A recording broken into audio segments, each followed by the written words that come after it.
Sole Gori está con nosotros. ¿Cómo te va, Sole? Bien, buenas noches. ¿Cómo ¿Todo estás? bien? Bien, todo bien. Hablamos de mujeres en ciencias naturales, ¿no?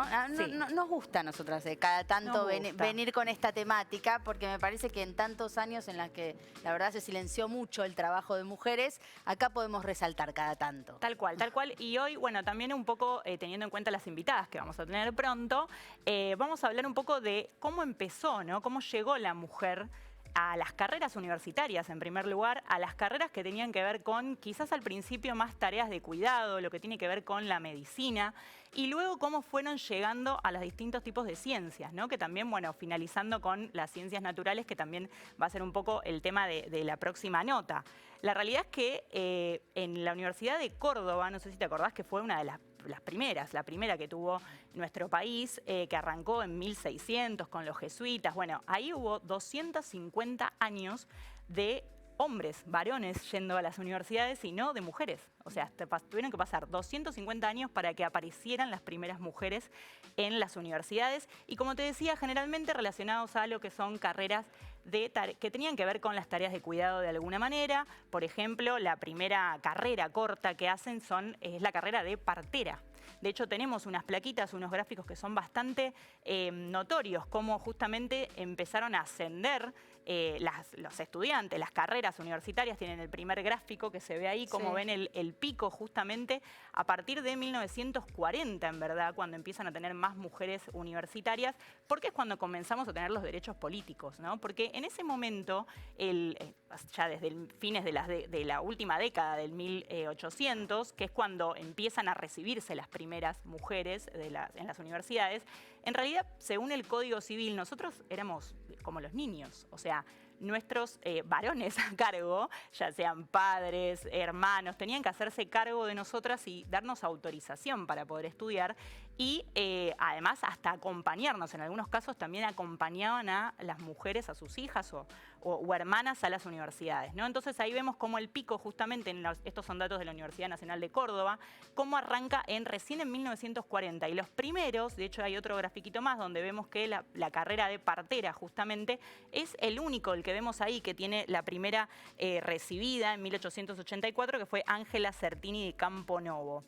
Con lo cual, como te decía, primero era una cuestión más legal que no podían estudiar, después fue una cuestión más no legal, pero más de polémica y que tenía que ver con justamente el Código Civil y que no los permitían, ¿no? Y tenían que pedir permiso a nivel justicia para poder estudiar. De hecho, así también esto ocurre en la Universidad de Buenos Aires, que obviamente fue posterior a la Universidad de Córdoba, pero también tardan bastante, más de 60 años, en tener la primera recibida universitaria. Y ahí tenemos, en una carrera corta, la farmacéutica Elida Paso fue la primera, pero como era una carrera más corta, la carrera más larga, que fue en medicina, es la más conocida, que es Cecilia Grierson, que tampoco es tan conocida, ¿no? Sí. Hablando de los universitarios. Pero bueno, en el último tiempo se le dio bastante importancia, de hecho está en uno de nuestros billetes. En este momento fue la primera médica argentina, egresada de la Universidad de Buenos Aires en 1889. De hecho, Elida quiso, además de ser farmacéutica, anotarse en medicina en la universidad y no pudo. Primero no la dejaban, después cuando empezó a estudiar no pudo terminar la carrera porque fallece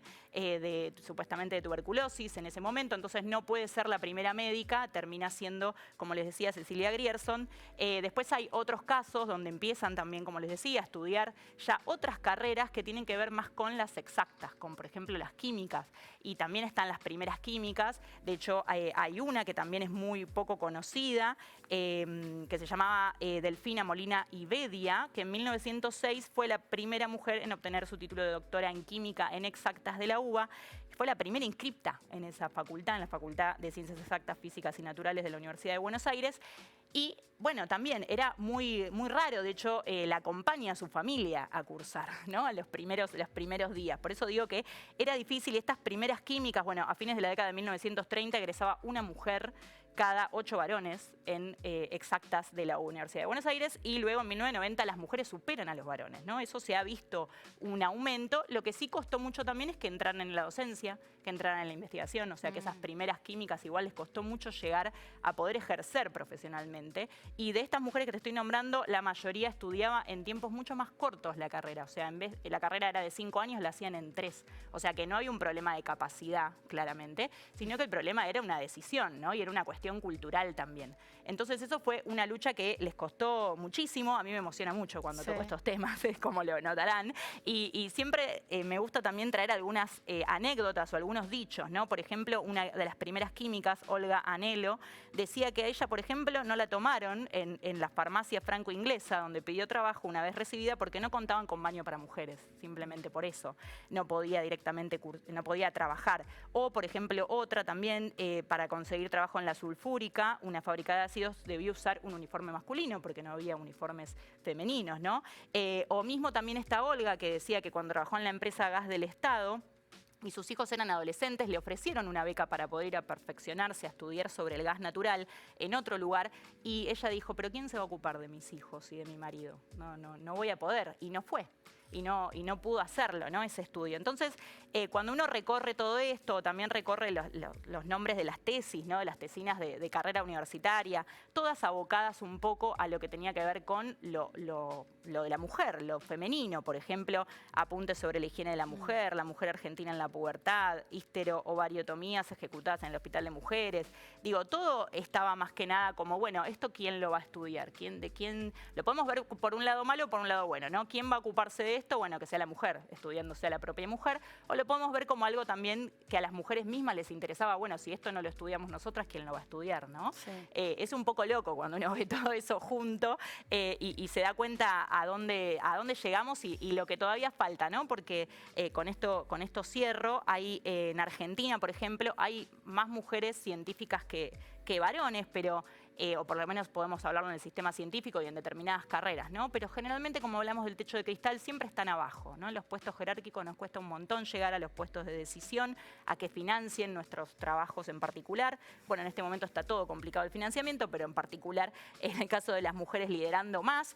Y generalmente se ve que en los países de primer mundo, donde hay mucha más investigación científica, más inversión, generalmente hay ahí menos mujeres haciendo ciencia y más varones, y por ejemplo en Europa ocurre mucho eso, y eso se cree que es porque justamente los varones van a trabajos mejor pagos. Entonces, en realidad, ¿qué nos está quedando ahí? ¿Lo que sobra? Bueno, son todos debates que todavía nos tenemos que dar, y que, bueno, a mí este tipo de columnas me encanta, y tener invitadas también para justamente seguir hablando de esto. Pero bueno, acá les traía un poquito de historia de cómo nacieron, ¿no? Esas primeras pioneras. Y yo mientras vos hablabas, voy a decir algo muy personal, pero mientras vos hablabas se me venía todo el tiempo mi abuela a la cabeza, mi abuela que tiene más de 90 años ahora, y que fue una de las primeras mujeres que estudió bioquímica en la provincia de Córdoba, hija de un hombre panadero, además primera generación en su momento, y yo siempre le pregunto sobre esto, ¿no? Porque era como ya acceder a la universidad era como algo bastante extraordinario,